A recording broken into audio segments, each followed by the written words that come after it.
सलाम। देखिए आज हम बात करने जा रहे हैं अफ्रीका महाद्वीप की। अफ्रीका महाद्वीप की अन्य कौन कौन सी विशेषताएं रह गई उन पर बात करते हैं। तो देखिएगा अफ्रीका महाद्वीप,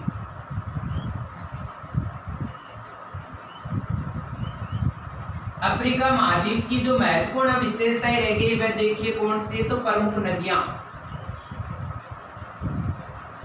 कि अफ्रीका महाद्वीप में कौन कौन सी नदियां प्रवाहित होती है। तो देखिएगा सबसे पहले हमारे पास रहेगी नील नदी। नील नदी की बात करें तो ये विश्व की सबसे लंबी नदी है।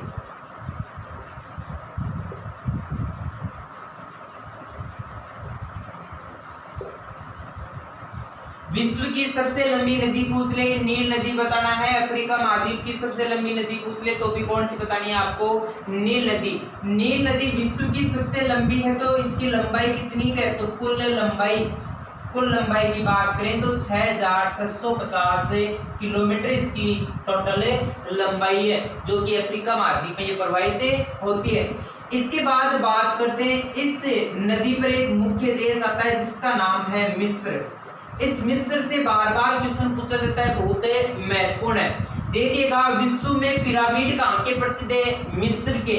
तो इस नील नदी पर मिस्र के पिरामिड स्थित है।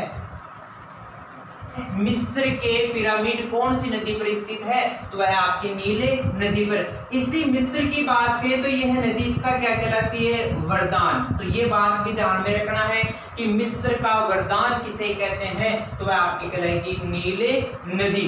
इस नील नदी की और भी बात करते हैं, यह कहां से निकलती है, उद्गम।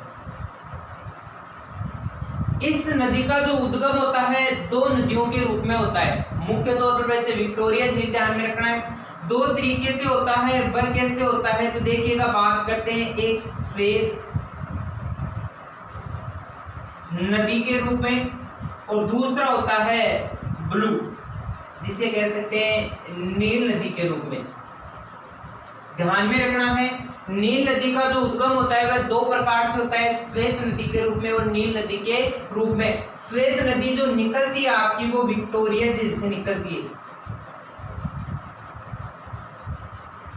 श्वेत नदी कहां से निकलती है, विक्टोरिया झील से निकलती है। तो ब्लू नदी है, नील नदी कहां से निकलती है, एक झील है जिसका नाम है टाना झील।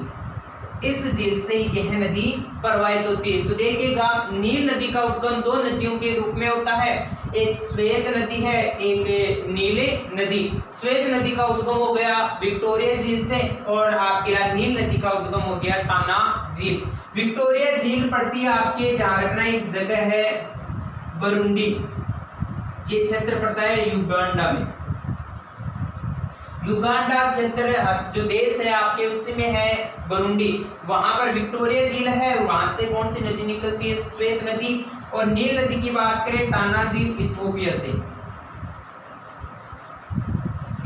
ये प्रवाहित होती है। तो ये बातें आपको ध्यान में रखनी है कि नील नदी दो नदियों के रूप में प्रवाहित होती है, श्वेत नदी, नील नदी। श्वेत नदी विक्टोरिया झील से निकलेगी और नील नदी आपके टाना झील। लेकिन ज्यादातर क्वेश्चन ध्यान रखना नील नदी का उद्गम होता है कौन सी झील से, तो विक्टोरिया झील ही आपको बताना है, ज्यादातर ऑप्शन में यही मिलेगी।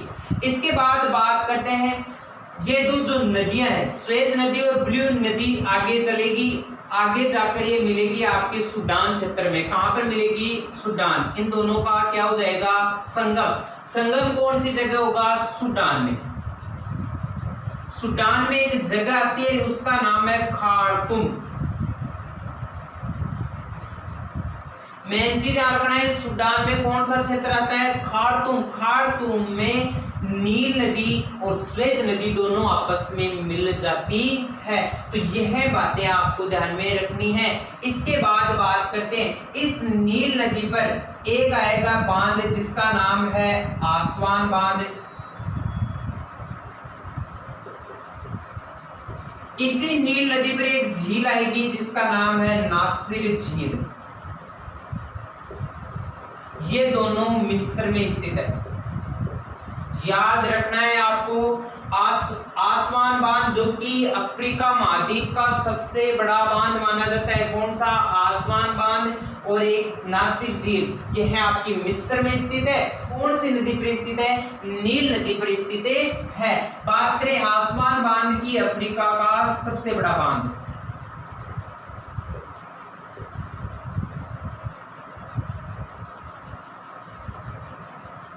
तो यह बातें आपको ध्यान में रखनी है कि वापस से देखिएगा एक बार। नील नदी की बात करें, विश्व की सबसे लंबी नदी, इसकी 6650 किलोमीटर टोटल लंबाई है। इसी नील नदी की बात करें तो इस नदी पर मिस्र के पिरामिड स्थित है और यह नदी मिस्र का वरदान कहलाती है।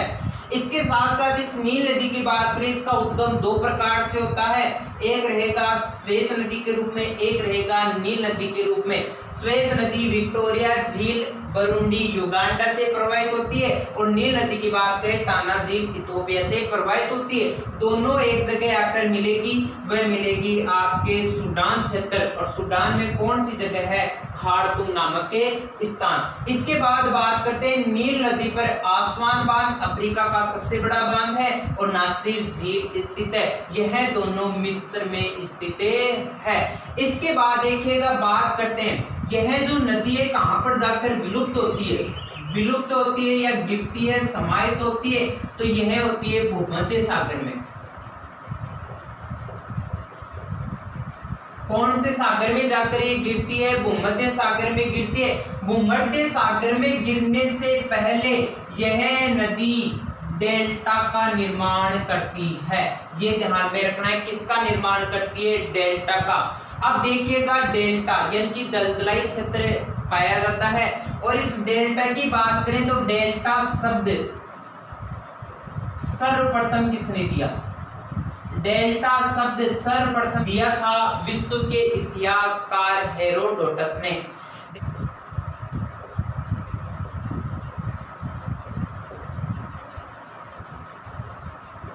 तो ये बात आपको ध्यान में रखने की, डेल्टा शब्द का सर्वप्रथम प्रयोग किसने किया है? तो वह विश्व के इतिहासकार हेरोडोटस ने किया है। और किस नदी के क्षेत्र को देखकर? तो वह नील नदी के क्षेत्र को देखकर डेल्टा शब्द का प्रयोग किया है। तो ये बात आपको ध्यान में रखना है। ये से भी पूछ सकता है विश्व का पहला डेल्टा कौन सा माना जाता है? तो विश्व का पहला डेल्टा नील नदी का ही माना जाता है। वैसे विश्व का सबसे बड़ा डेल्टा पूछ ले तो आपके होगा सुंदरबन डेल्टा, गंगा ब्रह्मपुत्र नदी के संगम पर अपने भारत में स्थित है, वो ध्यान में रखना है। तो ये आपकी नील नदी कंप्लीट है, इसकी बातें आपको ध्यान में रखनी है। अब आगे चलते हैं, इसी प्रकार से और कौन कौन सी इस महाद्वीप में नदियां हैं। तो इस नील नदी से संबंधित जो भी बातें आपको ध्यान में रखनी है, इस पर कौन कौन सी झील स्थित है, कौन कौन से बांध और इसकी क्या क्या विशेषताएं है। तो विश्व में सर्वप्रथम डेल्टा शब्द का प्रयोग विश्व के इतिहासकार हेरोडोटस ने ही किया था। कौन सी नदी के क्षेत्र को देखकर? तो वो आपको ध्यान में रखना है नील नदी के क्षेत्र को देखकर। अब आगे चलते हैं, इस पर और कौन कौन, इस महाद्वीप में और कौन कौन सी नदियां हैं। तो देखिएगा, बात करते हैं अगली नदी हमारे पास रहेगी कांगो नदी। इस कांगो नदी की बात करें, इसे जायरे नदी भी कहते हैं। ये बात भी आपको ध्यान में रखनी है कि कांगो नदी को जायरे नदी के नाम से भी जाना जाता है। इस कांगो नदी की बात करें, उद्गम कहां से निकलती है? तो एक पठार है, कटंगा का पठार। कटंगा का पठार पड़ता है कांगो, कटंगा कांगो, याद रख लेना। कटंगा का पठार कहां पर स्थित है? कांगो में। इस पठार की बात करेंगे, ये तांबा के लिए भी प्रसिद्ध माना जाता है। तो देखिएगा, कटंगा का जो पठार है इससे निकलती है कांगो या जायरे नदी, और यह जो विलुप्त हो जाती है आपकी अटलांटिक महासागर में।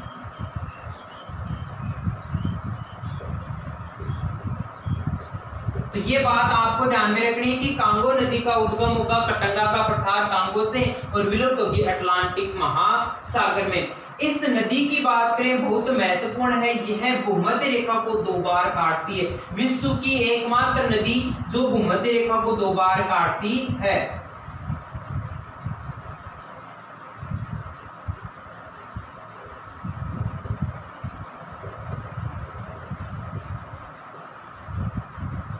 तो ये बात आपको ध्यान में रखना है। कांगो या जायरे जो नदी है भूमध्य रेखा को 2 बार काटती है।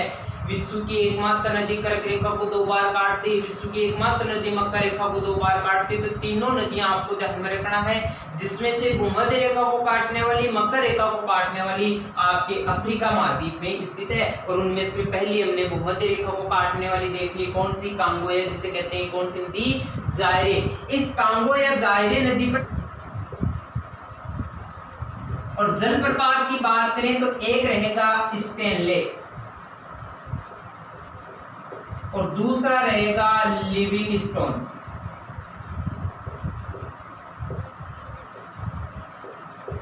कांगो नदी या जायरे नदी पर 2 जलप्रपात स्थित है, स्टेनले जलप्रपात और लिविंगस्टोन जलप्रपात। मुख्य तौर पर ध्यान रखना है, स्टेनले जलप्रपात इंपॉर्टेंट है, यह मध्य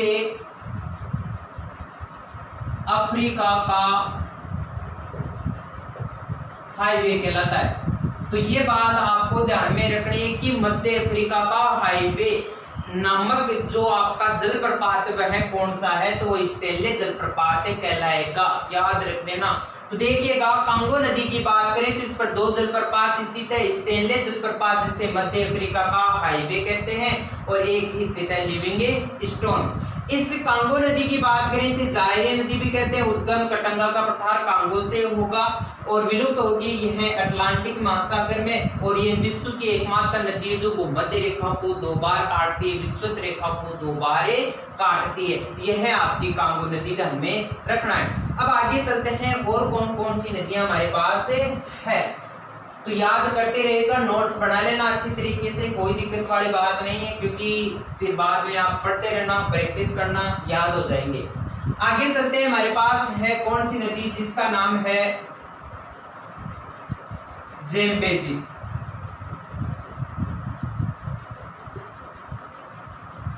अगली जो नदी हमारे पास कौन सी है? ज़ेम्बेजी नदी। ये भी बड़ी इंपॉर्टेंट है। इस नदी का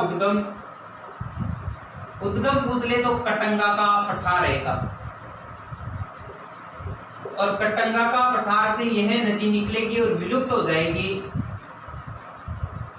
हिंद महासागर में। बात ध्यान में रखना है, ज़ेम्बेजी नदी का उद्गम कटंगा का पठार कांगो से होगा और विलुप्त होगी हिंद महासागर में। इसके साथ साथ देखो, विलुप्त होने से पहले यह नदी जाम्बिया और एक क्षेत्र आता है जिम्बाब्वे।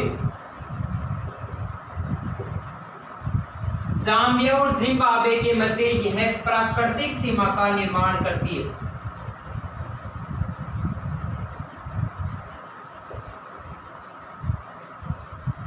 ये बात ध्यान में रखना है कि जाम्बिया जिम्बाब्वे के मध्य प्राकृतिक सीमा का निर्माण करती है, वह नदी आपकी ज़ेम्बेजी नदी है। और इसी की सीमा पर, यानी कि जाम्बिया और जिम्बाब्वे की सीमा पर एक जलप्रपात स्थित है जिसका नाम है विक्टोरिया।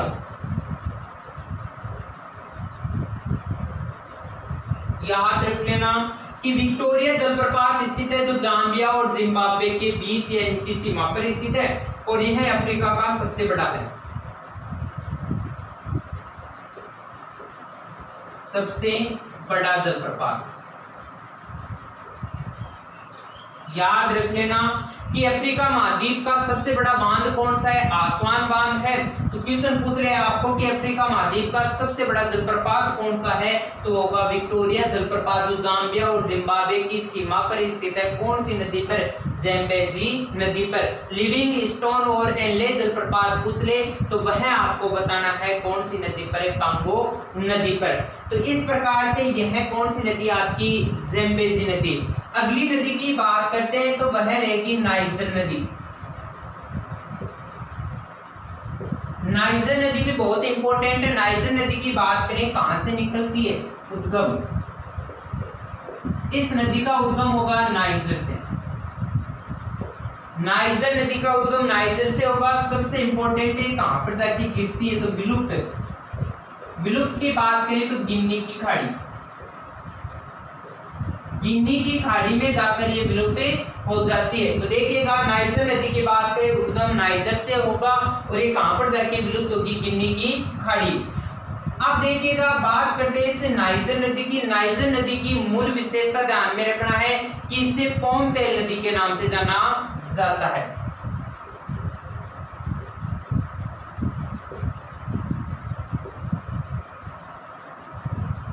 तो वह नदी जो पोम तेल नदी के नाम से जानी जाती है, तो आपकी कौन सी नदी रहेगी? नाइजर नदी। नाइजर नदी कहां पर प्रवाहित होती है? तो आपके नाइजर में ही प्रवाहित होती है, वहीं से निकलती है और कहां पर जाके विलुप्त होती है? गिनी की खाड़ी में। तो इसके बाद हमें रखना है कि कई बार पोम तेल नदी न देकर आपको डायरेक्टली पूछ ले कि अफ्रीका महाद्वीप की वह नदी जिसके आसपास के क्षेत्र में सर्वाधिक तेल भंडार पाया जाता है, तो आपकी कौन सी होगी? नाइजर नदी। इस नाइजर नदी की बात करें तो इस पर एक बांध स्थित है जिसका नाम है केंजी बांध।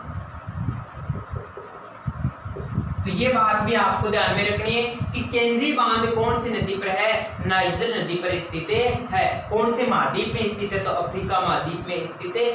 यह बात आपको ध्यान में रखनी है। तो देखिएगा वापस से ज़ेम्बेजी नदी। ज़ेम्बेजी नदी का उद्गम कटंगा का पठार कांगो से होता है। यह विलुप्त हिंद महासागर में होती है। जाम्बिया और जिम्बाब्वे के मध्य ये प्राकृतिक सीमा का निर्माण करती है और वहीं पर विक्टोरिया जलप्रपात स्थित है। इसके बाद बात करें तो यह अफ्रीका महाद्वीप का सबसे बड़ा जलप्रपात है। एक चीज और ध्यान रखना है कि इस ज़ेम्बेजी नदी पर एक बांध भी स्थित है जिसका नाम है करीबा बांध। ये बात भी आपको ध्यान में रखना है कि करीबा बांध कौन सी नदी पर है? ज़ेम्बेजी नदी पर स्थित है। तो यह इन दोनों नदियों की प्रमुख विशेषताएं आपको ध्यान में रखनी है। अब आगे चलते हैं, एक नदी और हमारे पास, वह कौन सी नदी है उसकी भी बात करते हैं। तो ये जो भी नदी हमने पढ़ ली, इनकी विशेषताएं आपको ध्यान में रखनी है। कौन सी नदी पोम तेल नदी के नाम से जानी जाती है? तो आपकी कौन सी नदी होगी? नाइजर नदी। अब आगे चलते हैं, एक सबसे इंपॉर्टेंट नदी आती है, अफ्रीका महाद्वीप के दक्षिण में प्रवाहित होती है, दक्षिणी अफ्रीका देश में, और वह दक्षिणी अफ्रीका देश की सबसे लंबी नदी जिसका नाम है ऑरेंज नदी।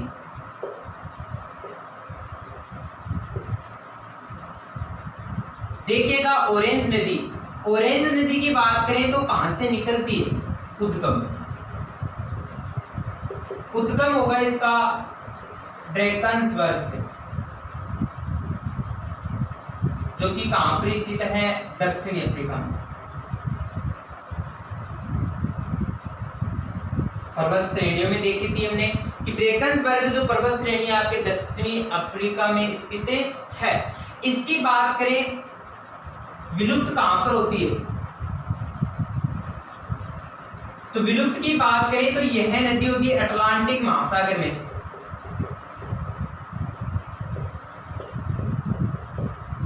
विलुप्त की बात करें अटलांटिक महासागर में हो जाएगी। इस ऑरेंज नदी की बात करें तो याद रख लेना, इस नदी के क्षेत्र में यूरेनियम पाया जाता है। इस नदी के क्षेत्र में यूरेनियम भंडार पाया जाता है। इसी कारण जो इसका यूरेनियम भंडार क्षेत्र है वो किस नाम से जाना जाता है? ऑरेंज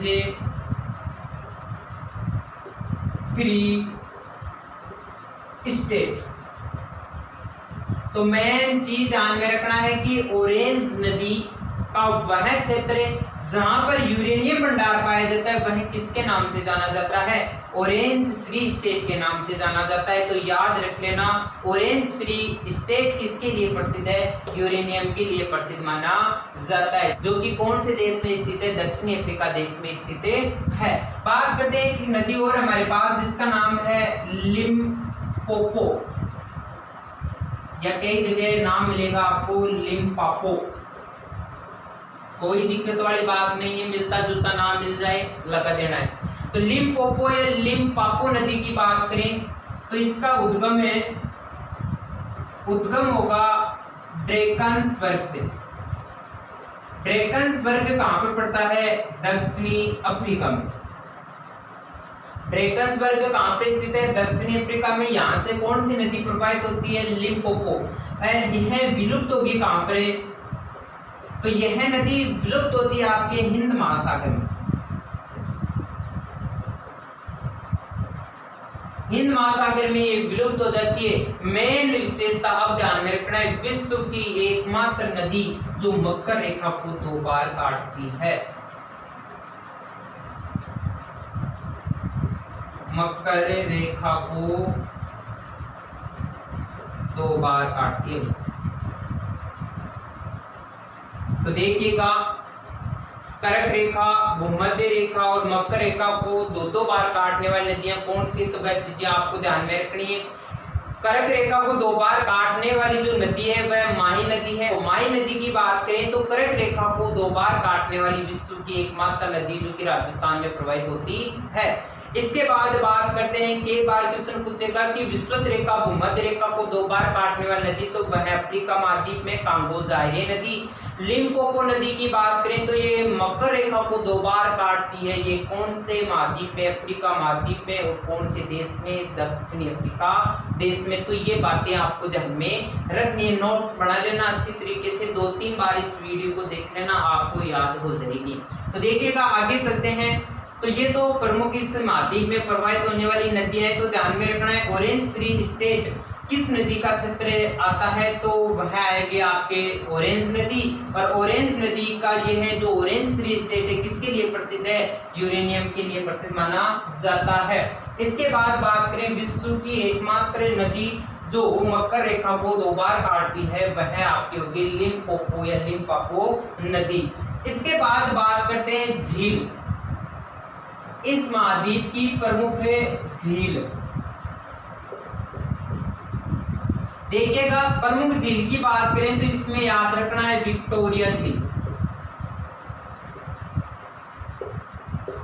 कौन सी झील रहेगी हमारे पास से, विक्टोरिया झील बहुत इंपॉर्टेंट है, क्योंकि विक्टोरिया झील से ही विश्व की सबसे लंबी नदी कौन सी नदी है, नील नदी निकलती है। ये बात आपको ध्यान में रखना है। तो विक्टोरिया झील की बात करें तो इससे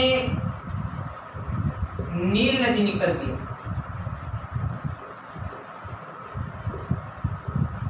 इसके बाद बात करें विक्टोरिया झील की, यह विश्व की दूसरी बड़ी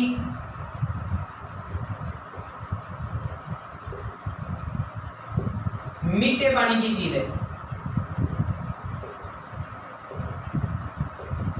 तो ये बात भी ध्यान रखना है कि विश्व की दूसरी सबसे बड़ी मीठे पानी की जो झील मानी जाती है वो कौन सी झील है, विक्टोरिया झील। कौन से महाद्वीप में है, अफ्रीका महाद्वीप में। विश्व की सबसे बड़ी मीठे पानी की झील कौन सी थी, तो सुपीरियर झील मैंने बताई थी आपके उत्तरी अमेरिका महाद्वीप में। इसके बाद बात करें कि क्वेश्चन पूछ ले अफ्रीका महाद्वीप की सबसे बड़ी झील कौन सी, तो विक्टोरिया झील ही आपकी मानी जाएगी। इस विक्टोरिया झील की बात करें तो इससे भूमध्य रेखा गुजरती है। ये बात भी आपको ध्यान में रखनी है, भूमध्य रेखा कौन सी झील से गुजरती है, तो वह रहेगी आपकी विक्टोरिया झील। इसी विक्टोरिया झील की बात करें तो इसे अफ्रीकन ग्रेट लेक्स के नाम से जाना जाता है। तो ये बात आपको ध्यान में रखना है कि अफ्रीका महाद्वीप में स्थित वह झील जो अफ्रीकन ग्रेट लेक्स के नाम से जानी जाती है, तो आपकी कौन सी झील रहेगी, विक्टोरिया झील। तो इसी प्रकार से आगे बात करते हैं कि नासिर झील, ये भी इसी नील नदी पर स्थित है, आपको याद रख लेना। एक चीज ध्यान रखना है, अस्साल झील। अस्साल झील इस महाद्वीप की सबसे न्यूनतम बिंदु पर स्थित झील मानी जाती है, यानी कि सबसे नीचा बिंदु कौन सा है, तो अस्साल झील है, अफ्रीका का न्यूनतम बिंदु।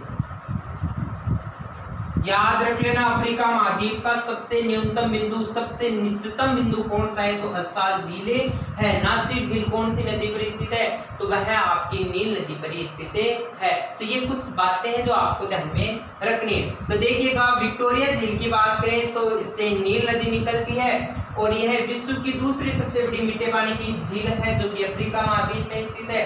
इस विक्टोरिया झील से भूमध्य रेखा गुजरती है, यह अफ्रीकन ग्रेट लेक्स के नाम से जानी जाती है और अफ्रीका महाद्वीप का सबसे न्यूनतम बिंदु एक झील है, तो वह अस्साल झील। अब आगे चलते हैं, इसी अफ्रीका महाद्वीप की ओर बात कर लेते हैं। खनिज खाने, अफ्रीका महाद्वीप में स्थित प्रमुख खनिज खाने कौन कौन से, बहुत इंपॉर्टेंट है। जैसे कि बात करें, एक तो ध्यान रखना है तांबा के लिए प्रसिद्ध जगह कौन सी है, उसकी बात करें तो मैंने बताया था कटंगा का पठार। ये कहाँ पर स्थित है? कांगो में। याद रख लेना कि तांबा के लिए अफ्रीका में प्रसिद्ध जो क्षेत्र है वह कटंगा का पठार है, कहाँ पर पड़ता है? कांगो में। इसके बाद बात करें जैसे ग्रेफाइट, ग्रेफाइट की बात करें तो ग्रेफाइट के लिए प्रसिद्ध जो रहेगा आपका क्षेत्र वो मेडागास्कर रहेगा। इसके बाद बात करते हैं जैसे आपको पूछ ले कि हीरा के लिए विश्व प्रसिद्ध खान, हीरा के लिए प्रसिद्ध है किम्बरले की खान।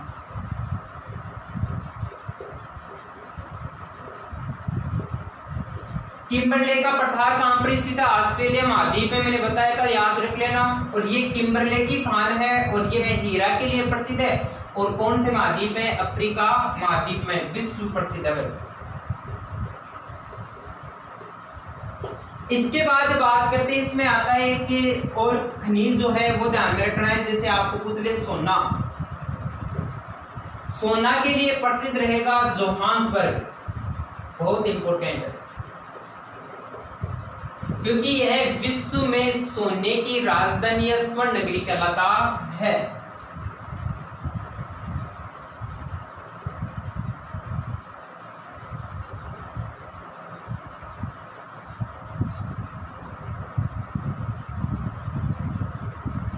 तो याद रख लेना कि सोना के लिए अफ्रीका महाद्वीप में प्रसिद्ध खान कौन सी है? तो जोहान्सबर्ग है, जो विश्व में सोने की राजधानी कहलाता है। तो एक चीज ध्यान रखना है कि स्वर्ण नगरी के नाम से भी जानी जाती है, यानी कि जोहान्सबर्ग में स्थित है जोहान्सबर्ग खान, यह सोना के लिए बहुत प्रसिद्ध मानी जाती है। तो ये बातें आपको ध्यान में रखनी है। और एक चीज मैंने बताई थी, ऑरेंज फ्री स्टेट,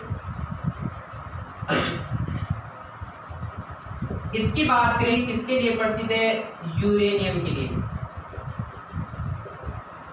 तो इस महाद्वीप में ये प्रमुख खनिज पाए जाते हैं। तो देखिएगा, तांबा के लिए प्रसिद्ध रहेगा कटंगा का पठार जो कि कांगो में पड़ता है, ग्रेफाइट के लिए मेडागास्कर प्रसिद्ध है, हीरा के लिए किम्बरले की खान जो कि विश्व की सबसे प्रसिद्ध खान है मानी जाती है, सोना के लिए प्रसिद्ध है जोहान्सबर्ग, जोहान्सबर्ग विश्व में सोने की राजधानी व स्वर्ण नगरी के नाम से जाना जाता है। ऑरेंज फ्री स्टेट की बात करें तो ये यूरेनियम के लिए प्रसिद्ध माना जाता है। तो यह प्रमुख इस महाद्वीप पे स्थित खनिज खाने है।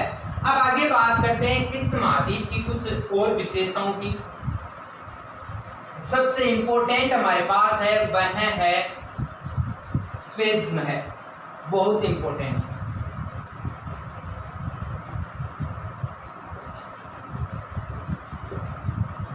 स्वेज नहर की बात करें, निर्माण,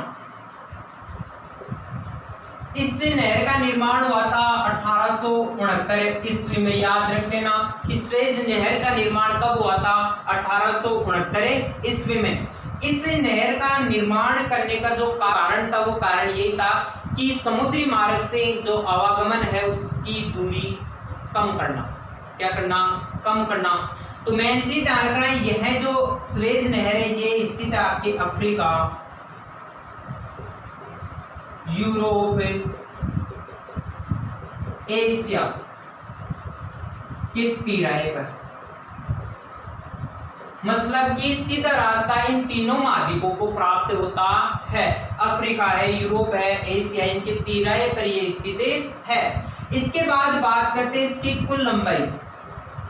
कुल लंबाई यदि आपको पूछ ले 168 किलोमीटर बताना है। स्वेज नहर की टोटल लंबाई कितनी है? 168 किलोमीटर है। यह जो नहर है भूमध्य सागर प्लस लाल सागर को जोड़ती है। याद रख लेना कि वह नहर जो लाल सागर भूमध्य सागर को जोड़ने का कार्य करती है स्वेज नहर, वह नहर जो कि उत्तरी अमेरिका और दक्षिणी अमेरिका को जोड़ने का कार्य करती है तो वह रहेगी पनामा नहर। तो देखिएगा, भूमध्य सागर और लाल सागर को जोड़ने का कार्य करती है स्वेज नहर। इसकी टोटल लंबाई है 168 किलोमीटर। ये अफ्रीका, यूरोप, एशिया के तिराहे पर स्थित है, मतलब इन तीनों महाद्वीपों में समुद्री मार्ग से आवागमन रास्ते की जो दूरी है उसको क्या करती है? कम करती है। निर्माण कब हुआ था इसका? 1869 ईस्वी में। इसके बाद बात करें इस नहर का, एक तो उत्तरी सिरा ध्यान रखना है और एक ध्यान में रखना है दक्षिणी सिरा।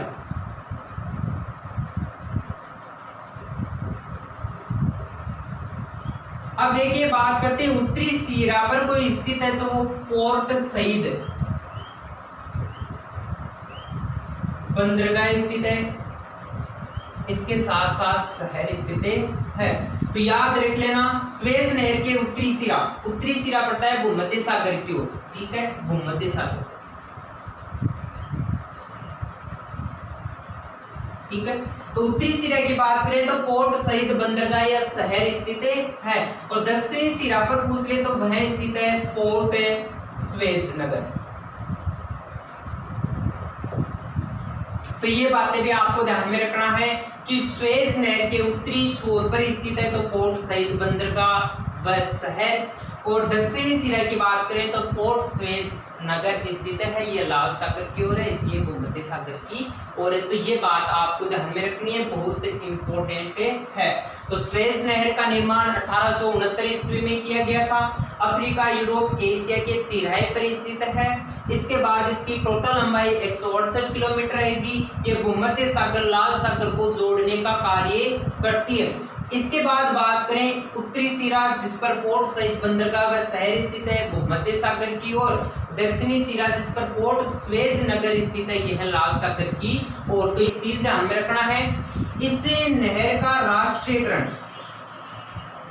राष्ट्रीयकरण जो किया गया था वो किया गया था 1956 में, और किसके अधीन, ये मिस्र के अधीन। तो ये बात भी आपको ध्यान रखना है कि स्वेज नहर किसके अधीन है, मिस्र के अधीन है, जिसका राष्ट्रीयकरण 1956 में किया गया था। तो ये बात आपको ध्यान में रखनी है। अब आगे चलते हैं, हमारे पास कुछ और विशेषताएं हैं कि अफ्रीका जो महाद्वीप है इसमें एक देश है दक्षिणी अफ्रीका, उसके स्थलरुद्ध आने वाले देश कौन कौन से हैं, यानी कि दक्षिणी अफ्रीका से घिरे हुए देश कौन कौन से हैं। तो याद रख लेना दक्षिणी अफ्रीका से घिरे देश वह होंगे आपके, एक तो है स्विट्जरलैंड नहीं, स्विट्जरलैंड है, और एक रहेगा लेसोथो। ये दो देश हैं जिन्हें कह सकते हैं स्थलरुद्ध, और स्थलरुद्ध किससे हैं तो वह दक्षिणी अफ्रीका देश से है। ये बात आपको ध्यान में रखनी है। इसके साथ साथ बात करें, एक चीज और ध्यान रखना है, ताड़ तेल का देश, ताड़ तेल का देश, पोम तेल की नदी ध्यान में रखना है, वह कहलाएगी आपकी नाइजर, लेकिन ताड़ तेल का देश कहलाएगा नाइजीरिया। कौन सा देश कहलाएगा, नाइजीरिया। इसके साथ साथ बात करते हैं कि चैनल ध्यान रखना है जिसका नाम है मोजाम्बिक। मोजाम्बिक चैनल की बात करें तो यह अफ्रीका का जो तटीय क्षेत्र है, अफ्रीका का तटीय क्षेत्र है, उससे अलग करता है मेडागास्कर को।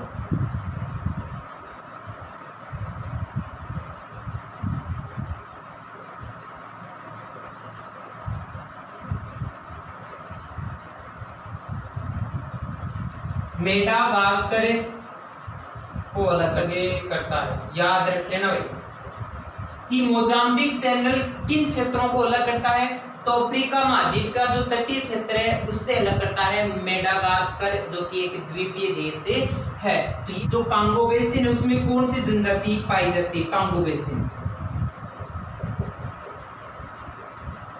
कांगो बेसिन ये स्थित है भूमध्य रेखा के समीप।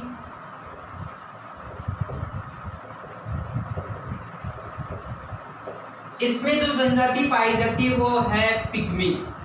याद रख लेना भाई, पिग्मी जनजाति पाई जाती है। तो अफ्रीका महाद्वीप के भूमध्य रेखा के समीपवर्ती क्षेत्र यानी कि कांगो बेसिन में पाई जाती है। तो ये प्रमुख बातें इस महाद्वीप से संबंधित जो भी है वह आपको ध्यान में रखनी है। मैंने संपूर्ण तरीके से बता दी है। कोई भी कमी हो वह आपको कमेंट बॉक्स में जरूर बताना है कि सर हमारे समझ में आया, नहीं आया, क्या आया है। जो भी चीज़ें हैं वह आपको बताना है। इसके साथ साथ यदि आपको ये वीडियो अच्छा लगे तो लाइक शेयर कमेंट ज़रूर करना और चैनल को सब्सक्राइब भी कर लेना ताकि आने वाली वीडियो जल्दी से जल्दी आपको प्राप्त हो सके। तो आज के लिए बस इतना ही, धन्यवाद।